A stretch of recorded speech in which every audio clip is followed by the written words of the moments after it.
Halo teman-teman semua, kembali lagi bersama saya Fernando Prilian Adam. Buat yang belum kenal, saya merupakan seorang master dan instruktur hipnotis dan practitioner neurolinguistic programming. Nah, kebetulan beberapa hari yang lalu saya melihat berita dari Liputan 6 tentang kejahatan hipnotis. Nah, dan saya juga melihat ternyata masih banyak komentar yang menganggap bahwa ini adalah sebuah ilmu hitam. Dan yang lebih parah lagi adalah kita bisa melihat sendiri berita yang dibawakan masih menggunakan narasi bahwa hipnotis adalah seakan-akan kejahatan. Padahal yang saya lihat ini murni tentang penipuan. Tentunya berita dibawakan dengan aktual, data, dan memang apa adanya.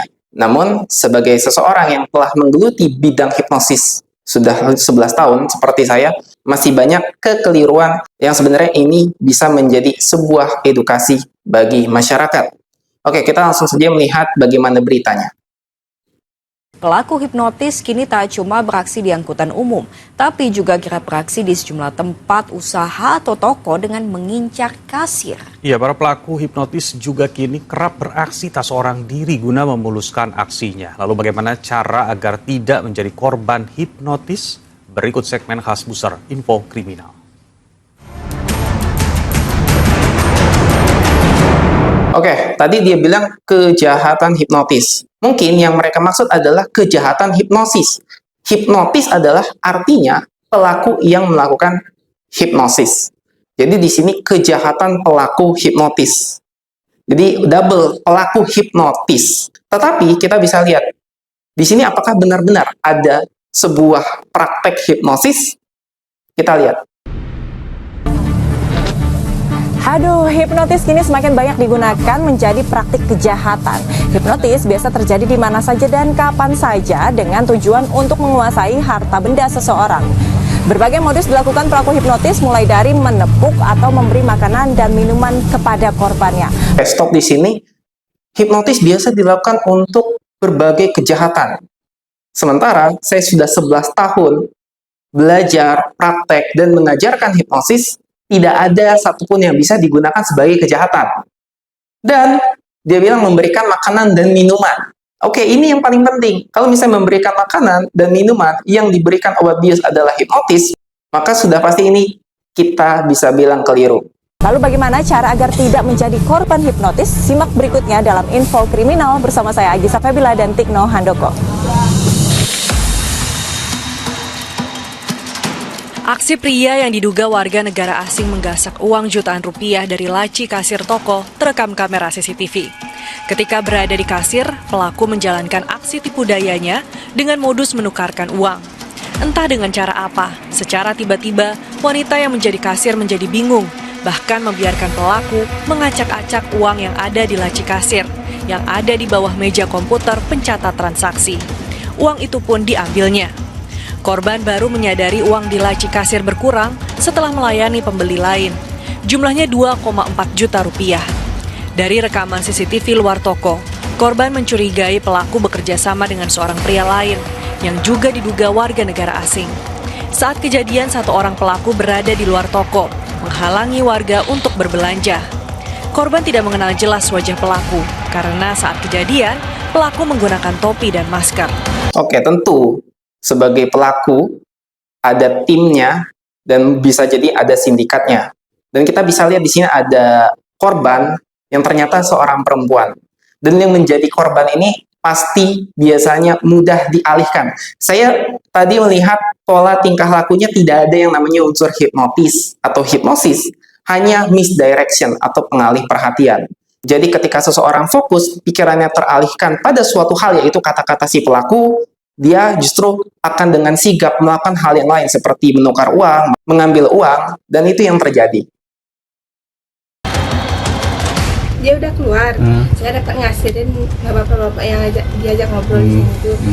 Habis itu dia duduk, enggak lah, habis itu saya ngecek lagi uangnya.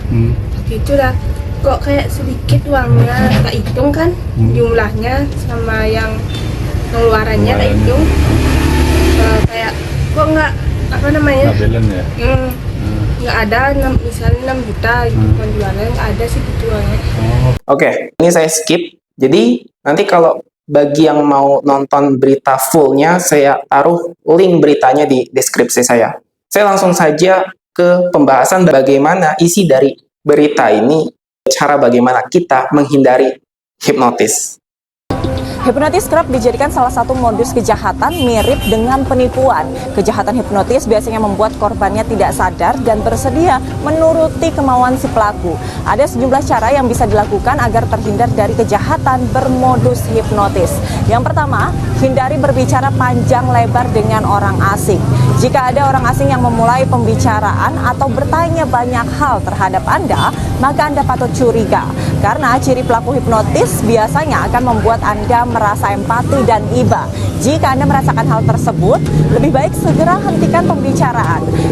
Oke, jadi yang pertama benar, hindari untuk berbicara panjang lebar. Karena semakin Anda berbicara dengan orang asing, itu akan semakin membangun hubungan tanpa sadar. Di sini empati, simpati, rasa emosinya muncul. Dan ingat, emosi itu adalah gerbang bawah sadar. Ketika gerbang bawah sadar Anda naik, maka fokus kesadaran Anda menurun. Sehingga Anda bisa jadi mudah diperdaya dan dialihkan fokusnya pada si keinginan pelaku.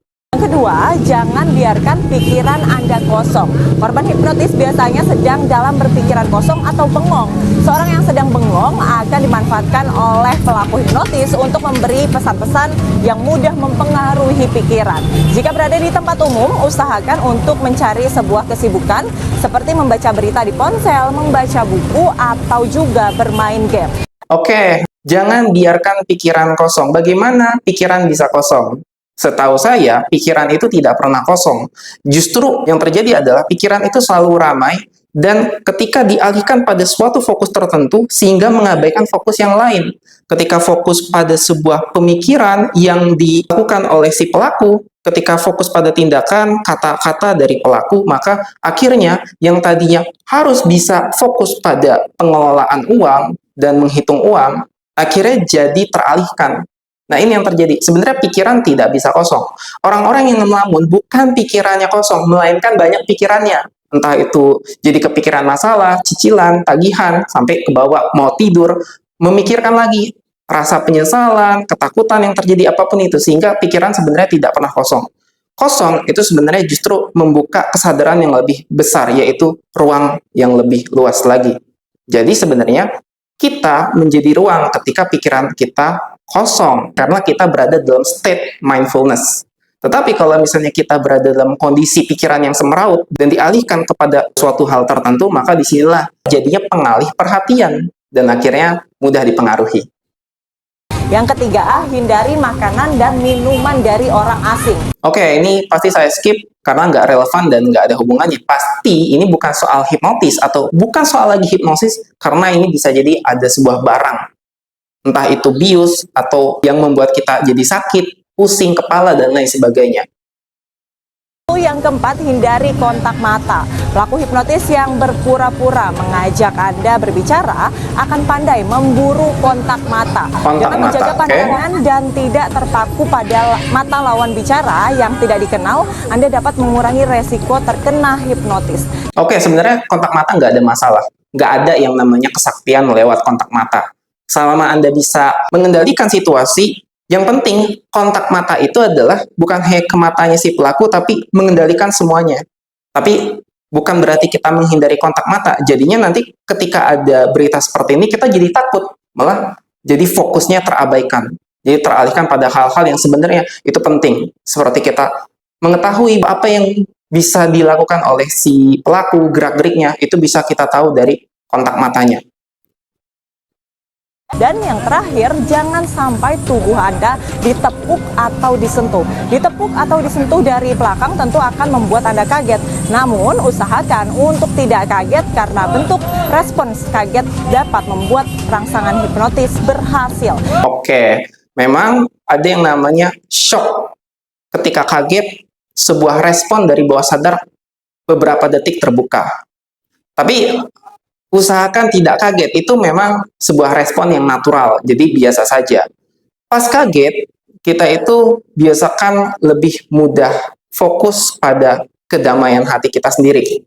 Jadi mungkin biasanya banyak orang nih yang percaya bahwa dengan berzikir, dengan melakukan amalan tertentu, yang mana sebenarnya ini bukan sebuah ilmu hitam atau ilmu gaib. Tetapi kalau pikiran Anda terfokus pada hal-hal yang di luar, yang teralihkan bukan ke dalam, yang jadinya ketika Anda kaget, buyar.